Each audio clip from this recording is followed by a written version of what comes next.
How to fix your iPhone if it is showing your account has been disabled in the App Store and iTunes.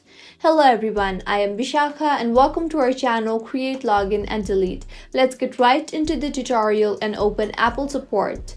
You can download Apple Support from the App Store easily or simply go to the Safari and search for support.apple.com. I will open my Apple Support app here.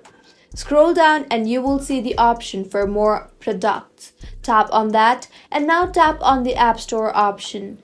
Now select Apple ID and iCloud option and then select your account has been disabled in the App Store and iTunes alert.